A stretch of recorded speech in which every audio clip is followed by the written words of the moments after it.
Hello, welcome to the 16th day of January 2022. My name is Kurt, and this is my Good Life Meditation. This is something that I do every day to remind myself of my life objectives and principles, and to see how I did applying those yesterday, last night, and to plan for the coming day. So first, yesterday and last night. Frankly, yesterday was a Saturday, and then the day before that, a Friday, was a day off. Frankly, it was kind of a struggle the last 2 days. Hi, dogs. The very first world challenge. I had planned, I'd resolved to go to Siberia Ghost Town on Thursday night, and all the stars had aligned. The evening was perfect. The weather was splendid for a nighttime ride to Siberia. Just a small smattering of rain falling in the Mojave, nothing bad, nothing more than just a little sprinkle here and there. It was, and the moon was in a waxing stage, 3/4 full. It would have been just perfect. Yet, nevertheless, I turned back, just a little more than 50 miles in, 60 miles in, and at the Cajon Pass, spun around and came back. As I've done many times, I say I have about a batting average of going on my adventures like that of about 30 to 40% of the time I turn back. I don't talk about that very often, but it's a fact. When I was in Japan, it was so much a fact that my wife and daughter would even joke about it. You know, I would leave to go on an adventure hiking in the hills in Japan, and I would walk out the door and say, "Itekimasu," I'm off, and they would say, "See you soon." So actually, I've done better since I've come to America. There's a number of reasons why I turned back. One, I was tired.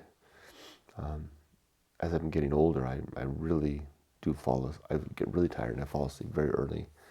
Two, I was afraid. It's scary going out there. Three, I kind of feel like I'm running out of things to do out there since my books are done. And I thought, I could spend my time better here. Those are the main reasons. So I came back. I had a nice evening with the family, but that sent me into kind of a 48-hour funk, realizing I had failed to follow through. And I think part of it was that, wondering, now what if that going alone thing, which has been such a part of my life for so long, is over, now what? And I'm still wondering that. Now, it's not like looking for adventure. It's like not like I want to find something to do. It's like, what about the mission is more what it's about. I'm surrounded by, I'm perfectly positioned in a place chock full of adventure. There's so many things I could possibly do, especially where I live now, midway between the sea and the desert and the mountains. I'm just surrounded by it all. It's more a matter of what's the next step with my project of going alone. Besides having my family and my daughter, this is my mission. The experience of life that allowed me to write this book, and then the incredibly difficult work of editing it, which was in some ways harder than writing it. It's pretty much done now. And the reason that I wrote this was I spent a lot of time from my late teens to way into my adulthood, closing in on 50, trying to figure out, vacillating on, no, that's not true. I didn't vacillate on the question of God. It was quite clear to me at about age 16 that God didn't exist, that wasn't it. But it was a question of what to do with the fact of what like Eric and Joe Bob did. You know, their example, which is covered in the earlier book, No More Looking Out for Number One. There was the question of that, and what to do with life, which, you know, seems like you're supposed to have some purpose, but what is it, and why does it seem to be so elusive for people like me? And then to discover in the end that, it's just that there is no purpose. We are biological machines. We are big bags of complex chemical reactions, you know, fulfilling a mandate that was sparked the moment my father's sperm met my mother's egg, and perpetuating on through all of the influence of the universe from before that. And I am just, as I like to say in the book, a fleet and flashing spark in the universe, without really any purpose other than to keep the gene chain going, you know, through having my own daughter, my own child. Not even joy, not even happiness, not even relationship. None of that is any purpose. It's all about just keeping this bit of life alive. What do you do with that in the face of all that? Well, my next step, well, the thing was, when I finally realized that, I went, wow, okay, well, I think I can build a project of life around that. And that's when I developed the good life, you know, my 7 objectives and 30 principles, which I'm about to recite. And by golly, those things work. Those objectives and principles really were the thing that allowed me to tame my living and to gain control of how I'm living, and to, if not happier, live better. And it works. So I guess if the mission of going alone, if I don't need to go out to places like this anymore, the mission, I guess, then is to spread this message, this creed, these 37 little treasures that I've found, and in some cases made up on my own. So I need to think about how to do that. So it's not a matter of, well, document all the best burrito spots in Los Angeles. No, that's not gonna. I'm not interested in doing that. It's a matter of, how do I make my good life creed available to others like myself who might be newer into the world and thinking, geez, what the hell's going on? Some people are telling me it's Jesus. Some people are saying it's just family's enough. But I feel like it's none of that's quite right. What the hell? And I've been there too, and I've got a story to share. Maybe that'll help. Yeah. So I guess that's what I do. So to that end, in 2 weeks' time, when it's time to go back to Siberia, I'm going to go, because but I'm going to change the way I'm going to do it. I'm not going to do it at night, because that's scary. I'm going to leave early in the morning on the Friday morning, stay all day Friday, stay the night Friday night into Saturday, and then come home Saturday morning. And I'm going to do that specifically because I want to complete the project of doing the audiobook for going alone. I might actually start over from the start from the first chapter, and I can do it over how many trips to the desert would that take? How many chapters are in this book?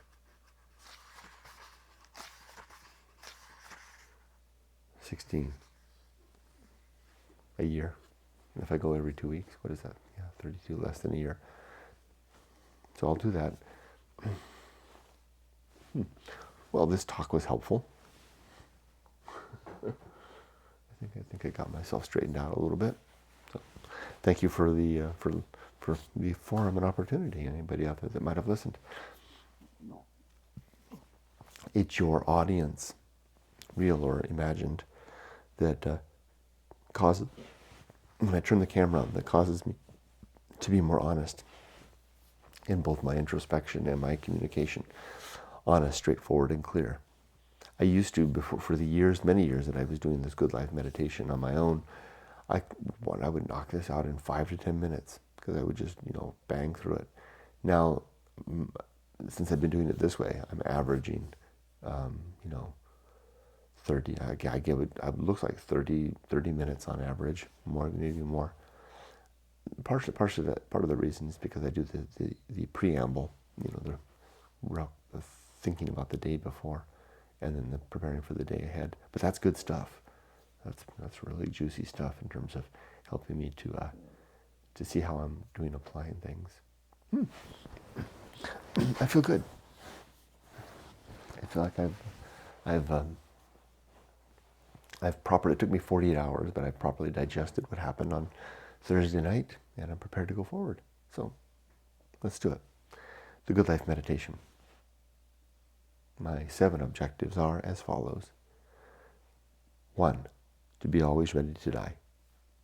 To have my finances, my relationships, and my life's work in a state and order of readiness should I pass, that my heirs don't have to do much about any of that.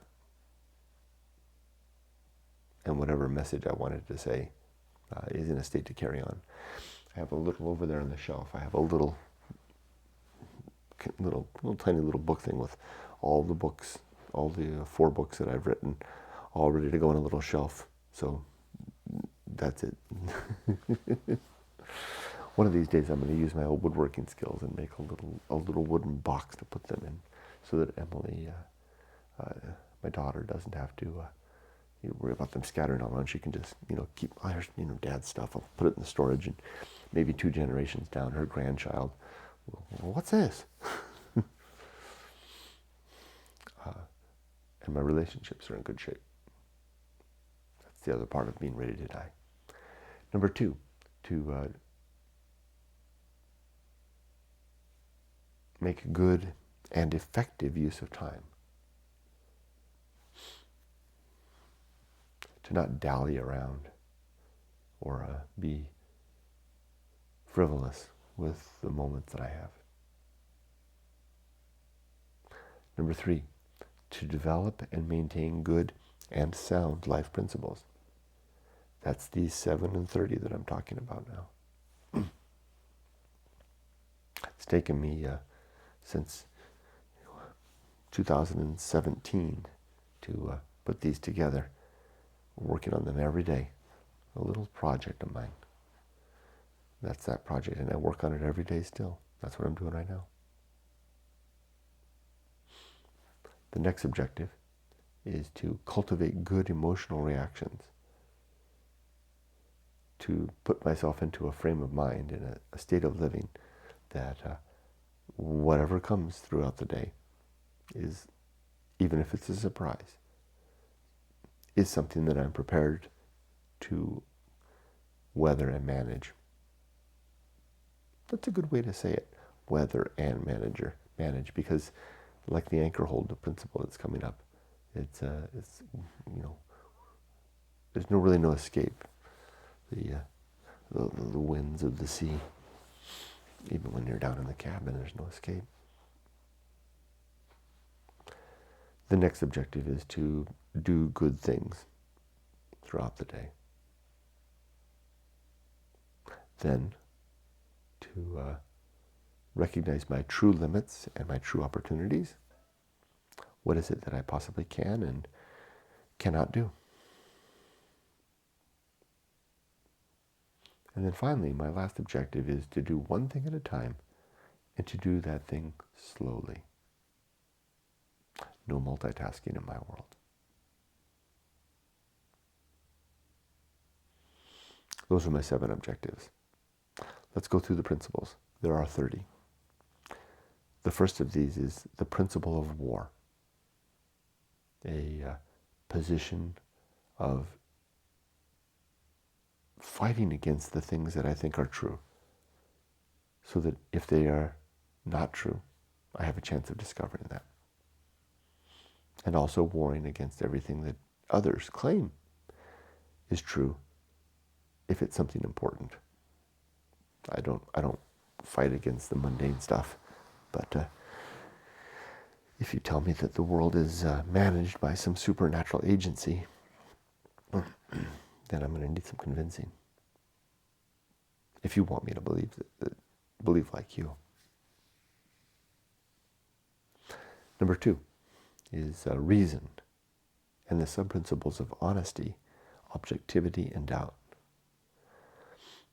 Reason is the frame of mind that I maintain. It's the tool that I use in that aforementioned pursuit, that war against what is proposed as true.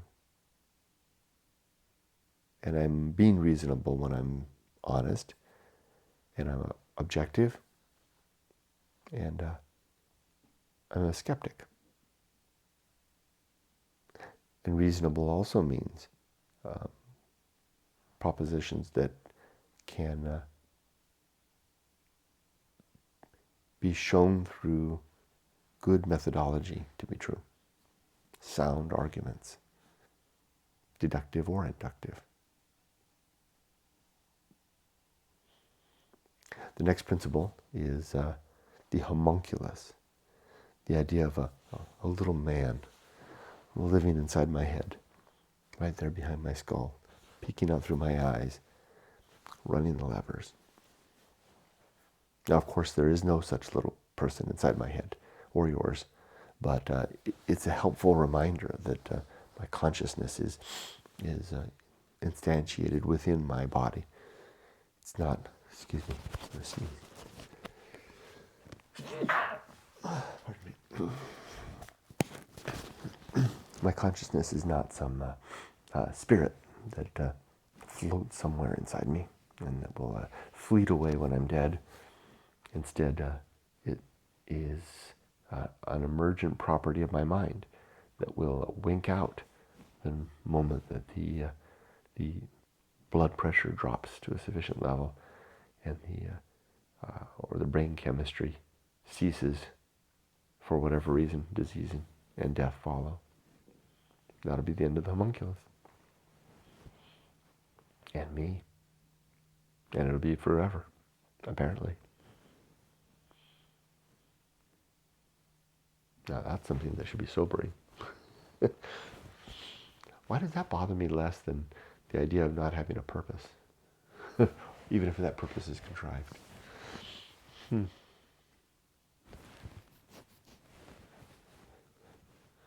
Next is the Anchorhold.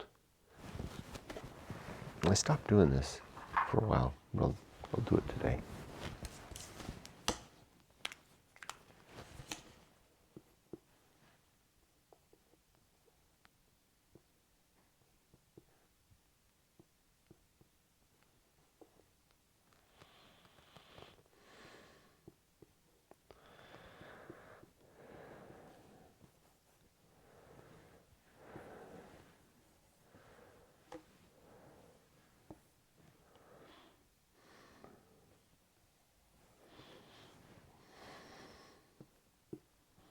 The Anchorhold is like a little rock that sticks out of a sea, and there I am, because it's all about me.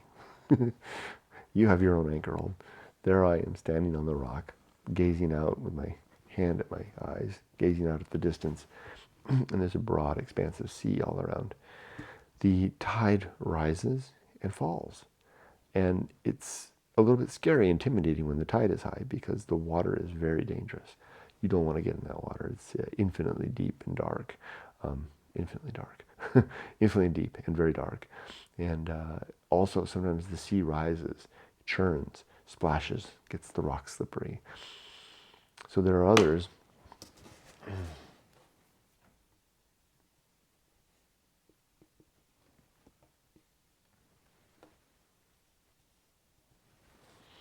on their anchor holds, here and here. Our family, our friends, the people we see in our lives, but even though we can yell at them across the void or semaphore with our hands, the void is impossible to cross. Once they die alone on their anchor hold, and that's the end of it. And likewise for you. It's a reminder to me, this principle, that we are ultimately very alone, all of us. Even in the warm bosom of our family, we're all ultimately alone.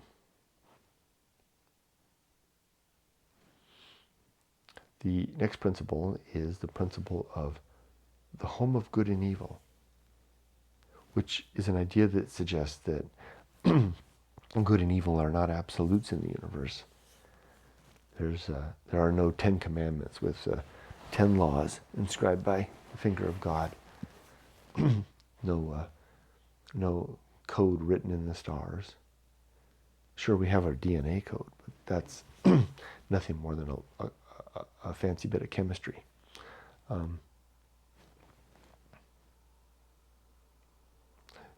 What is right and wrong then? These are opinions that we maintain, that we develop as a part of our life, as part of our consequence of the biological creatures that we are.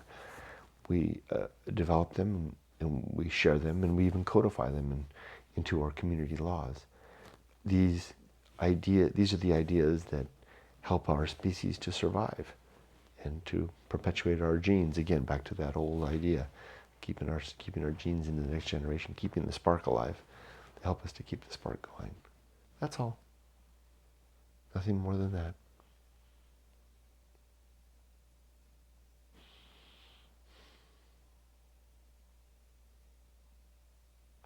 Next is the principle of purpose. There are 5 purposes in my life. I think there's 5. These are 3. Sorry, 3. Where did I come up with 5? These are 1, to keep my genes going, as I mentioned several times now. I've succeeded in that through the successful raising of my daughter. 2 is to live a virtuous life, where virtue is to pursue that aforementioned, keeping the spark alive, and contributing to a happier community, where happiness comes at the improvement of the well-being of others. And then finally, some purpose and personal purpose. My purpose is to share the mission, the message of going alone. Principle number 6 is the atomic principle. Everything is made of bits and pieces, and those bits and pieces are in a state of change.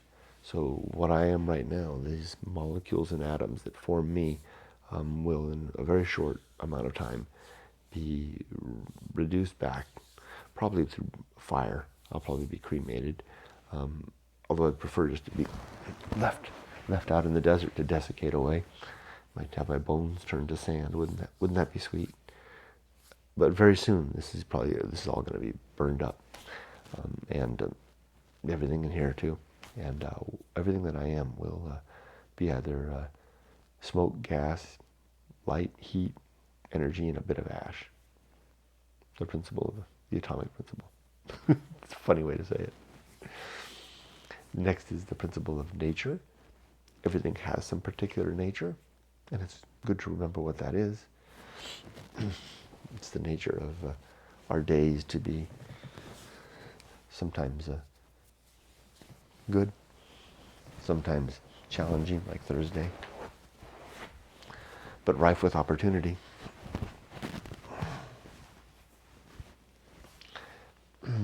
After the principle of nature comes the pirate ride. I don't think that free will is something real. I think that it's an illusion. I think that we are every decision we make is a consequence of all of the happenings that have happened through the universe up until now. The whole damn thing, leading to this very moment where we are tipped in one direction or the other, seemingly having made choices on our own, but in fact, that's the only direction we could have made. We are the blunt end of an enormous iceberg pushing through the sea, from the winds and the tides all around us. Or even just the slightest landing of a seagull on the top could cause the whole thing to upset and tip over. It's a strange example, but I think you get the point. I call it the pirate ride because I think of the Disney attraction, the Pirates of the Caribbean. This is where I got the idea. Riding through the Pirates of the Caribbean and watching all the animatronic robots, seeing the same ones that I remember seeing as a kid. I grew up in this area. I'm thinking to myself, That's just us. We're just our animatronics, our motions are just so much more diverse and compelling that we think that we are in control, but really we're just not programmed by anybody, but unless you want to say maybe programmed by the universe, by the by the prospects of success that are codified within us by the process of natural selection and genetic mutation. Next comes the principle of maturity. We are mature when we are wise and strong. Wise from the remembrance of the experiences of our past, of our life to now, and strong in the pursuit of what worked and the avoidance of what caused problems in the past. Next comes the social principle. We're social creatures. You and I need each other. And even the introverts among us, it's good for us to find our tribe, to build our families. The next principle is called public speaking. It's simply a suggestion that we husband our speech and our communication, our writing, everything, to be targeted and appropriate and considerate of others, and to never gossip.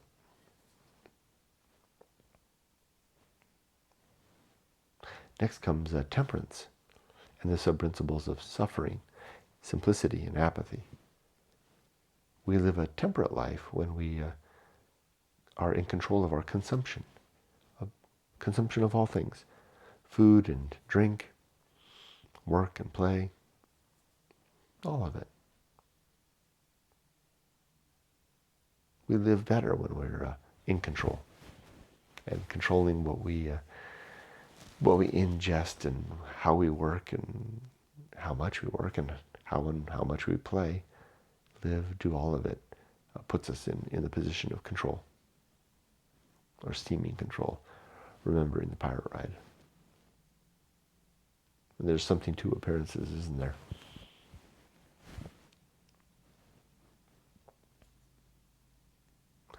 The next principle is called the horror show, which is my reminder that life is chock full of utter horror happening all around us right now. Truly incredible things, seemingly well outside of our control. Almost impossible to imagine stuff that's happening to humans and animals and in civilization in the wild as well. It makes the barren emptiness of the Martian landscape seem such a peaceful place in comparison.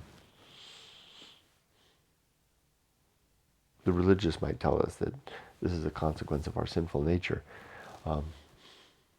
Those who don't see it that way might think that it's just a result of the way nature has unfolded, and the confusion and cacophony of attempts, the constant screaming tries at new things, and the broken nature of biological creatures that are imperfect, and genetics that puts into us errors, codes into us errors, and then the fact of malice and pain and suffering, and the necessity to get by and to consume others to do so. It all just contributes to the world as we know it. And it's a horror show. Lots of good stuff, but chock full of horror too.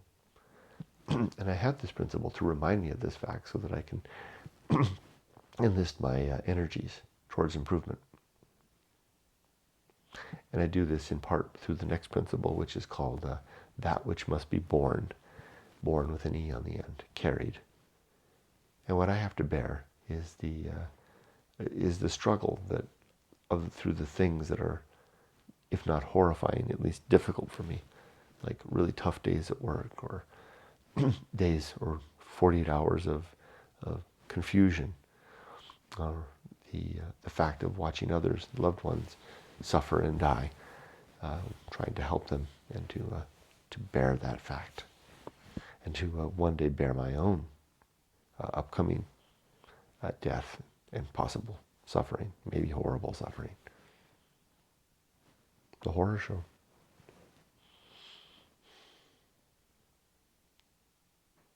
And the really scary thing is that you don't have to be 17 to get in. It's open to any age. So that was 2, the horror show and that which must be born. Next is I skipped over something, didn't I? Or did I? Yeah, I think I did.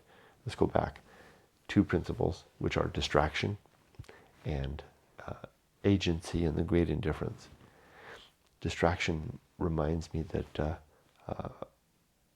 I don't want to see the emptiness, that the universe is empty.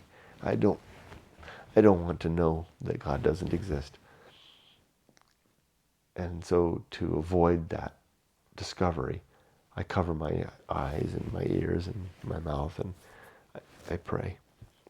And of course, I'm using the general we, right? I don't do that anymore, but we humans do that. We also distract. That's a distraction. We distract ourselves so that we don't have to see the awful emptiness of the great indifference. We also distract ourselves in other ways, like through work and our home life and our hobbies and gossip. All that stuff is a vain distraction. Because in the end, that emptiness is back there. We may die without facing it, but what kind of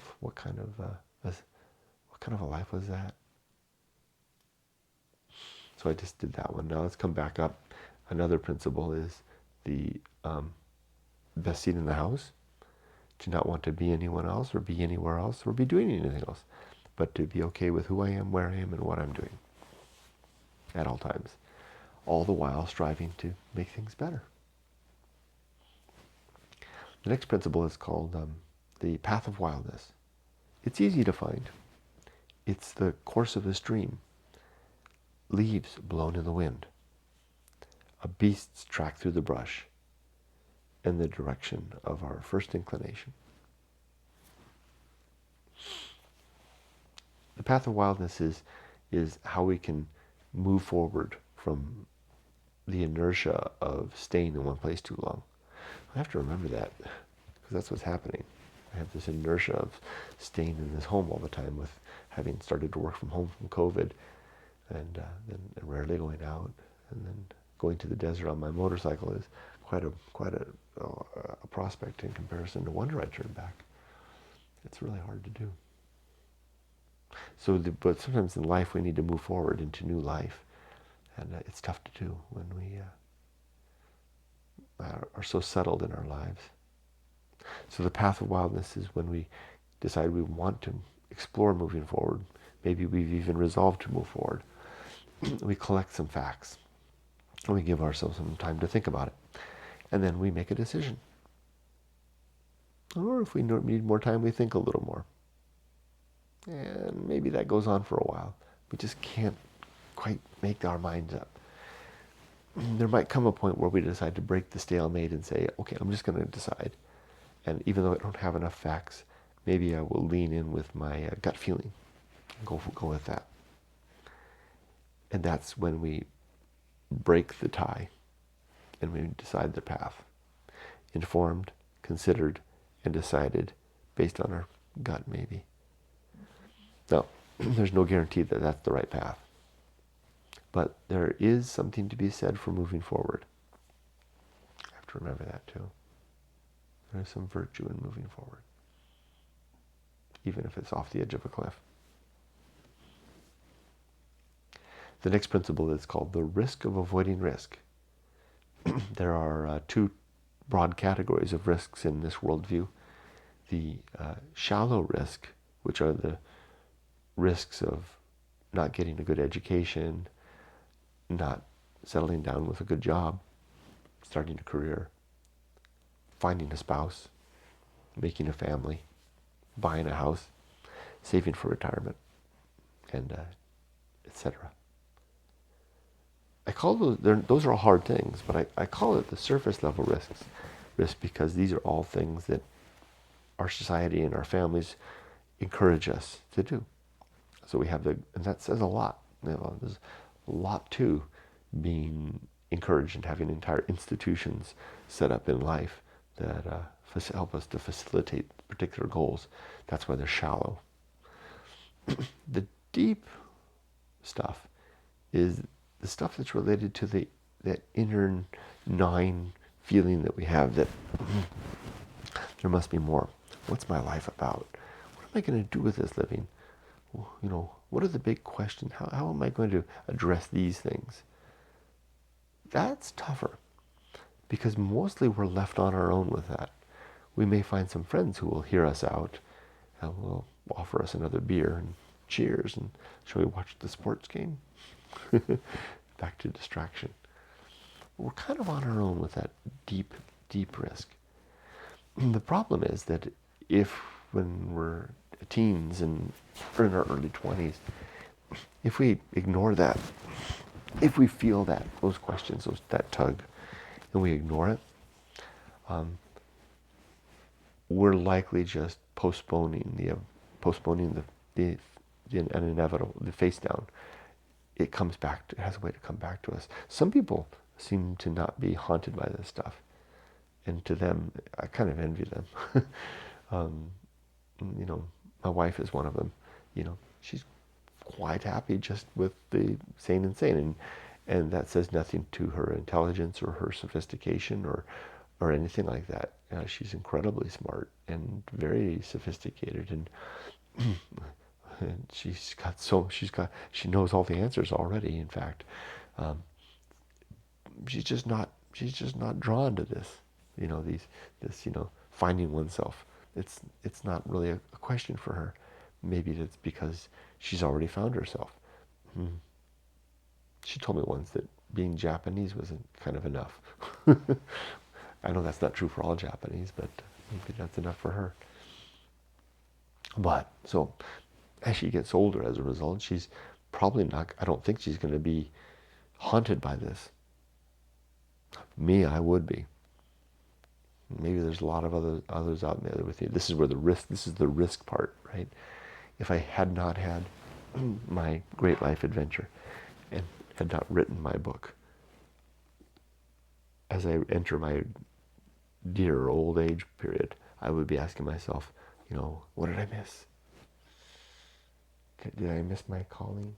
Calling, quote, air quotes. Well,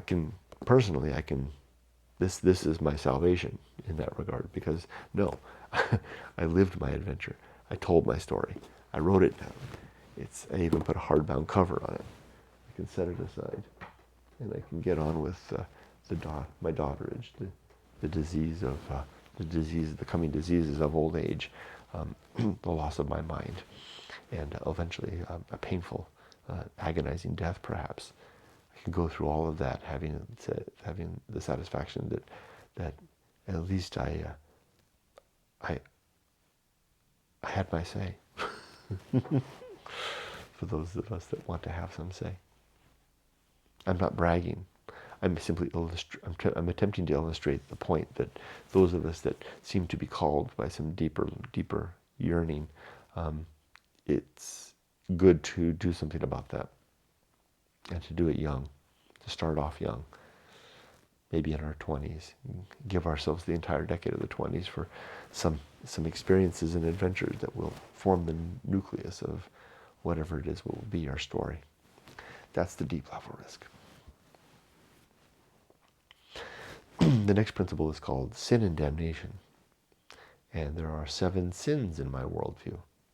These are falsity, and believing things that are false. Or being false, sorry. I got it backwards. Falsity, which is the fact of being false, being a liar. Credulity, which is an overeagerness to believe. Hope, which is a wanton desire for something without coupling that to action. Faith, where we propose and then believe a proposition, citing our belief itself as evidence enough that it's true, which is nonsense. Dogma, which is belief based on a big book, some canonical orthodoxy, usually again a big book or the blessed tradition. Authority is another sin, where we believe because someone or some institution proposes that what we are to believe is true. So I like to say someone with a big hat, a funny hat. Not funny how the costumes lend themselves to authority. Superstition is another sin. And then gossip. Complete oblivion is the next principle. When we die, there will be no final reunion with the ones we love. No reconciliation with those that we died and left behind on sour terms with. And no final justice. Because we will be dead. And we will be, the principle of complete oblivion suggests that there will be nothing left of us. And the howling emptiness of the universe will carry on without us. So we won't see our loved ones after death, and we won't get a chance to hug and kiss them and greet them again. And those that commit crimes that didn't get punished in life will get away with it in a way, even though they won't be around to enjoy the fruits of their success. So seek after getting together with the people we want to be with during life, and to try to reconcile while there's time, and to pursue justice. Not vigilante justice, but pursue justice in its rightful course while we have a chance.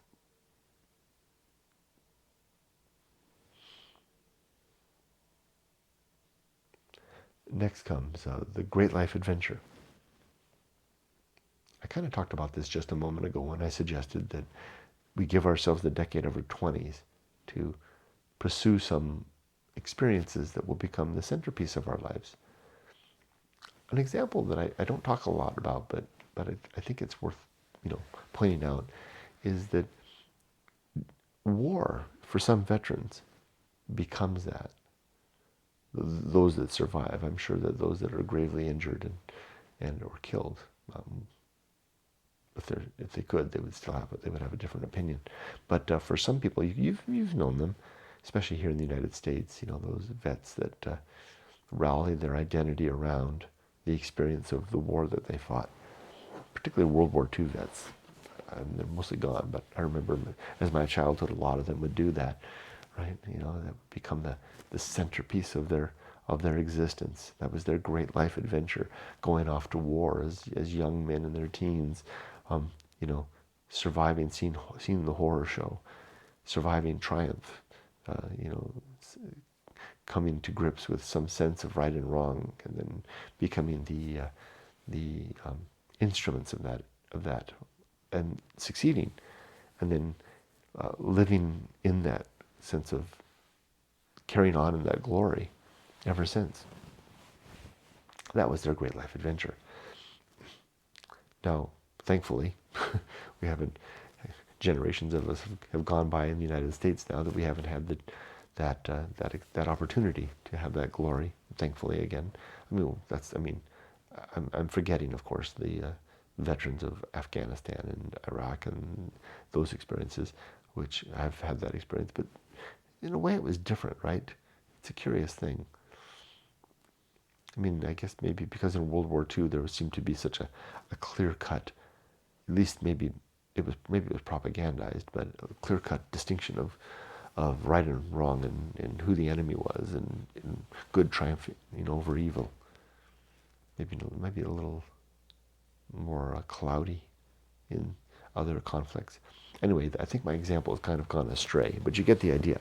Life can, the circumstances of life can contrive to create a great life adventure for us. I'm thinking again, just to linger just on a slightly different one, the experience of the Great Depression. I remember talking to old people when I was young who had gone through the Great Depression, and that experience became the centerpiece of their lives. Having survived the hardship, having gone through that became their great life adventure. So these are some examples, and they can go on, right? I mean, they're myriad, and they vary as much as the tapestry of the story of humanity, the story of individuals. But if we can give ourselves that at an early age, that will help us to capitalize on the opportunity to assuage the deep risk of not finding ourselves. We might find something about ourselves, even if it's contrived. At least it's something to hold on to. Like a hand grip in a Volkswagen. Remember they used to have those? For some reason, VW bugs have little hand grips on them. They're bouncing through life. Anyway, give ourselves the decade of the 20s, go to school, and then once we're done with school, tell our friends and family, the remaining years of the 20s are for myself. I'll see you when I turn 30, and then maybe I'll settle down then, maybe. The next principle is called the season of philosophy, which is a time to write our story, or paint our story, or to dance it away, or make a series of videos, or whatever it is you're going to do to tell the story of your life, your barbaric yelp. The thing is that story writing may start young through what I call the muse, which is the little voice that speaks in our head and tells us the words. When we hear those words, we better write them down while they come, because they have a way of flying away like the wind. And if they ever do come back, which they most likely won't, but if they do, they'll be changed in different somehow.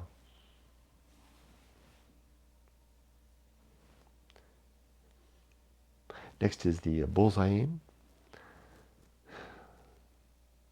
During life, we strive to hit the mark, to throw the little knife and right in the center.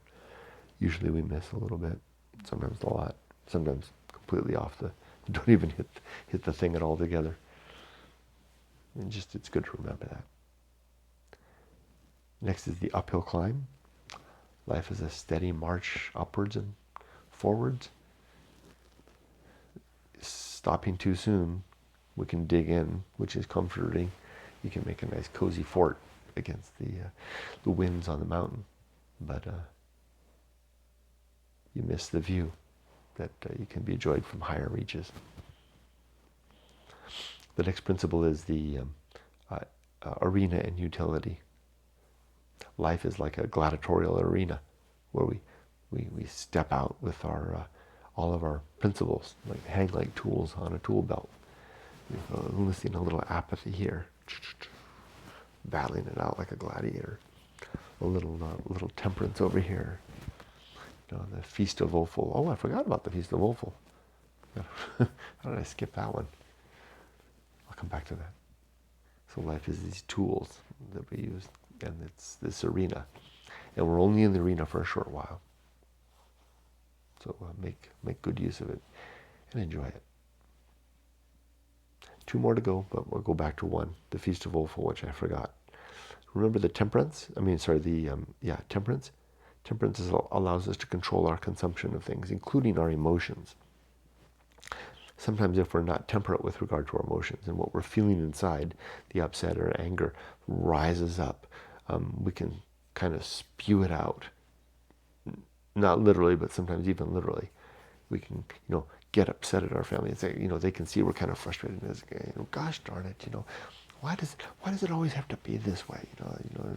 I mean, just all I wanted was a little peace and quiet. I'm just kind of explaining how we can kind of get upset with the world, and sometimes it's worse than that. We can get road rage. And it's like why did that guy cut me off? Screw you, right? And then you get the point, right? I've even seen people do this at work. I call it the Feast of Offal because it reminds me of a food fight.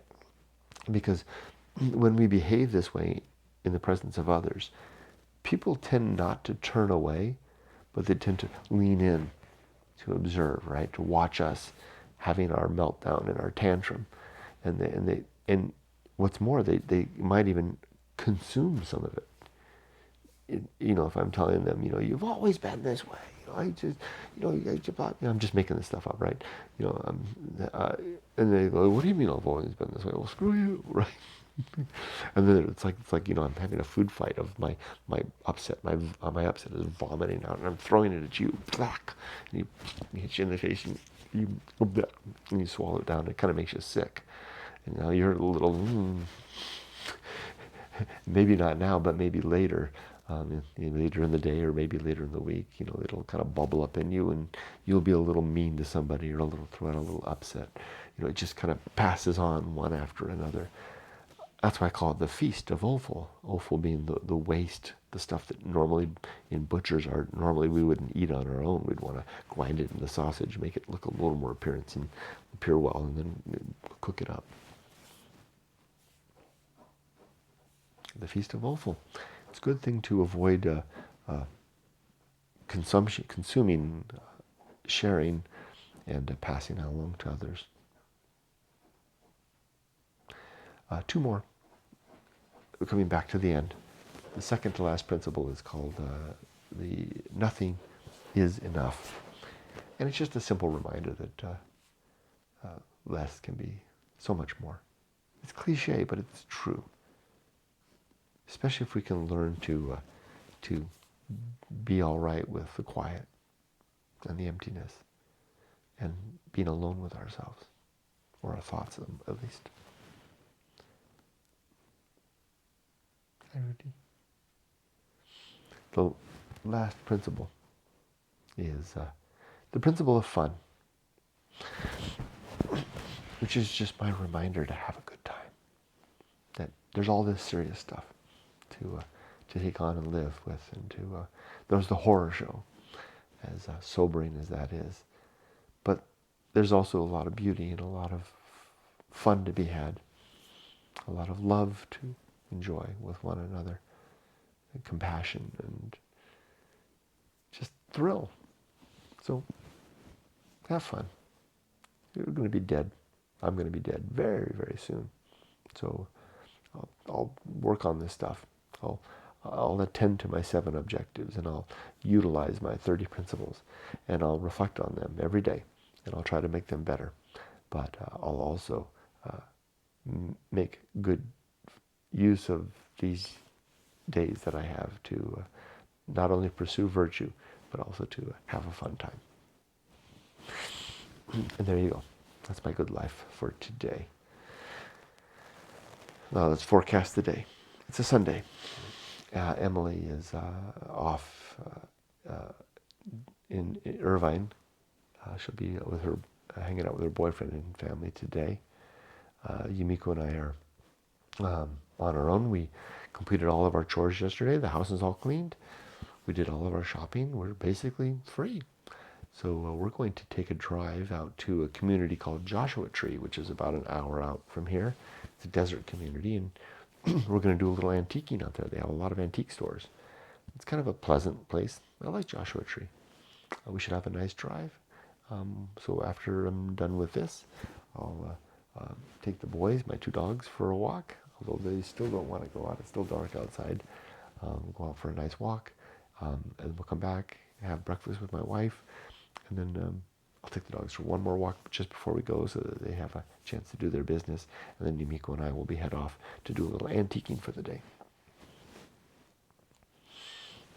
I wish you all the best. Make it a good life, and be safe, but not too safe. Take care.